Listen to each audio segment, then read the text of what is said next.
expected to live up to the Rocky hype. Good morning. So, speech 101 dictates that you're supposed to make a connection with the audience when you come out. Colin already stole the whole football thing, which is probably okay because people tend to either respond negatively or positively when you talk about kneecap this or Scotty nor right or wide right that. So I'll stay away from that, and I'm just happy that we're that much closer to the football or to the Super Bowl so that we can focus on the one true great sport, hockey.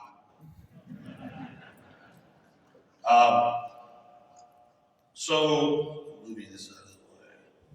Excuse me. In 2019, Martin Lewstead,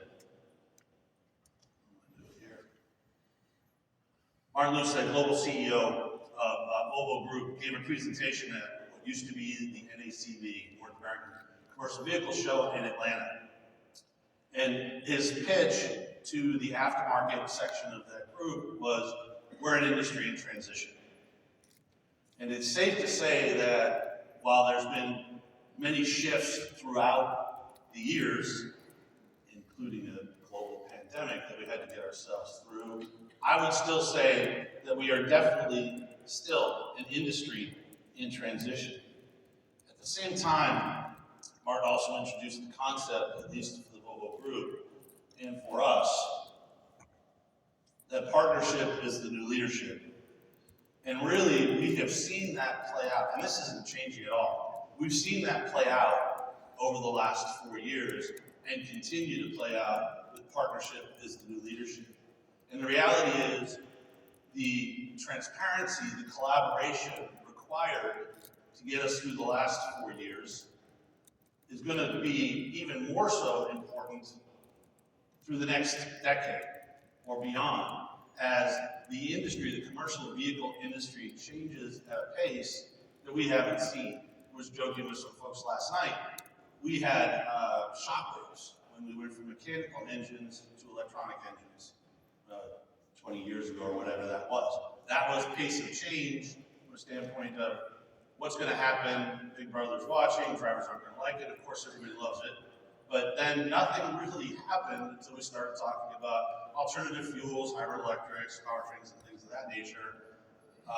Until we started hitting probably the mid-20 or the mid-2010s or so, and we really started escalating what was happening with technology. And that changes now more and more, and the investments are increasing more and more, and the expertise is more spread out rather than huddled in one area. So the importance of our relationships with our suppliers will continue to grow, again, in transparency, collaboration, inclusiveness, in driving performance in the future. A little bit about Mack, or excuse me, the group, and then a little bit about Mack and the market.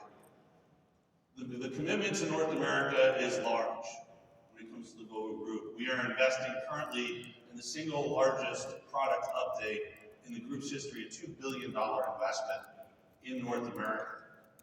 And actually, you're going to see some of that this week with the introduction on our sister brand, Volvo's new V&L, starts to come to market. So we are seeing unprecedented investment by the group for the brands in North America. $435 million just in facility upgrades, $73 million to our Lehigh Valley operations, $162 million into Hagerstown, and our powertrain operations. This doesn't include, by the way, the investments we're making in alternative fuels, the investments we're making in e-mobility, or fuel cell, or hydrogen, or just quite honestly, the progression of diesel, right? And I want to say, for now, diesel is going to be with us for a while. I'll talk a little bit about electric, but diesel's here for a long while. As far as we're concerned, and obviously we're making the investments to continue to meet the industry requirements.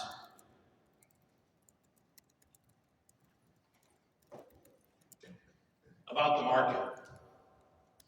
So we just finished 23. It was a strong market.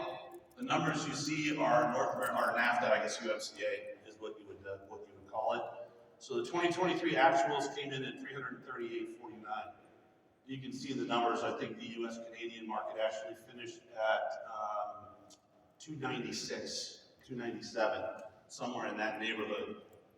Our USMCA forecast on the heavy duty side drops to about 290,000 U.S., Canada, Mexico. We put the U.S., Canada number somewhere in the neighborhood of about 270. The interesting thing about this is the pullback, or I mean, I guess probably kind of expected. The pullback is going to really be in the long haul on highway fleets. So if you look at the market breakup from an OEM perspective on heavy duty, long haul makes up anywhere from 48 to 52% of the market, of the total registrations. In 2021, it was way down, it was about 43%. Last year it finished about 49%. So we expect this year that the long haul market's going to back off. So when you see about a 10, 12% reduction, really a big chunk of that's going to be in the long haul. And so long haul may be 46, 47%. What ends up happening is these other segments take a bigger piece of the equation. Straight trucks, normally around 12% of the market on the Class 8 side, probably coming around 15 or 16% this year. And that market, that segment's growing. Day cabs, really we have seen an explosion in the day cab business. Normally the day cabs finish about 25% of total registrations. So if you're doing the math, tractors on highway account for about 75% of total registrations. Day cabs last year accounted for about 27, 28%. So huge growth. We don't see that changing actually this year as well. So P&D, hub and spoke, those kinds of businesses are still doing very well. And by the way, so are the straight truck businesses. Our order board is incredibly strong when it comes to the straight truck business. And of note, normally our dealers carry 30, 35% of their inventory without names on it, just stock trucks on the heavy duty side. We haven't had a truck on a dealer lot in the last 3 years without a customer name on it. Our orders that are coming in now, which I would say are robust, 94% of those are coming in with customer names on them. We're normally at 65, 70%. So the market this year still remains incredibly robust, at least for Mack and our core markets, on the straight truck sides, on the day cab side, and then of course on the COE and in particular refuse. Now medium duty is a little bit of a different story from the standpoint of the progression versus Class 8. What we saw was a very strong 109 market. US and Canada was about 105. And then we see a forecast in 24 of 115. And I will tell you right now that we already see upward pressure on that forecast for the medium duty. And medium duty is new for Mack. We introduced our medium duty truck, the MD6 and MD7 in 2021. So I talk about an industry in transition. We didn't even have a medium duty. It was just a sparkle in our eye at the time when Mr. Lundstedt gave that speech. We're now at 5% in 2 short years. But we see that market growing incredibly strong. Same premise on the medium duty side, even more so. Typically on medium duty, about 60% of the orders come in without customer names on them. And they're sold off at dealer lots. Right now, 85% of our orders coming in on the medium duty side have customer names on them. I'll tell you the other 15% on medium duty, the other 6% on heavy duty. When the dealers are ordering, they know who they're going to, but they're just not putting the customer name on them. So the market remains incredibly robust for 2024. And when I talk about 24, we won't put out guidance for 25 or 26, but we see 24, 25, and 26 as strong markets in the commercial Class 8 and Class 6, 7 industry. 27, we'll see what happens after we hit the 27 emissions. But for right now, when customers are buying and planning, they've got to plan on that 3-year cycle.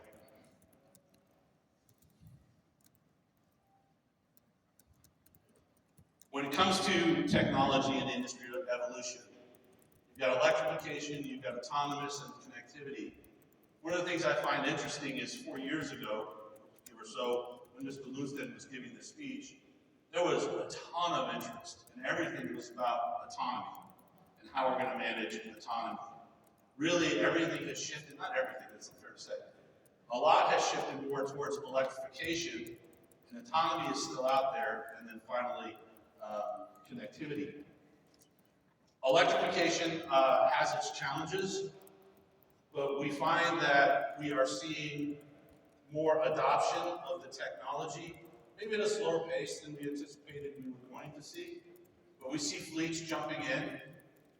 And the interesting thing about e-mobility is we know the operations pretty well. We know what's in front of us. We know the challenges about it, and then we're trying to develop the technology to achieve the routes that our customers are trying to get. So we're not at, and we're probably a long way from that one-for-one replacement, electric to diesel. And really that's the, particularly in straight truck and refuse, that's the holy grail, is to get to that one-for-one replacement. We're not there yet, but as technology improves, battery density improves, and other things, we should get there. But you've got these three stages, right? You've got the early adopters, then you've got the evolving, and then you've got mass adoption. I think we're beyond the early adopter phase. We're probably in, what do we call it? Probably the elevated phase, and then the broad adoption to come. E-mobility's coming. And we're making the investments to get there. The industry is making the investments to get there. And we can't and won't do it alone from that standpoint. Then you talk about autonomy. Autonomy creates a different, going back to e-mobility again, we know where we need to be, we know what we need to do, we know what the challenges are.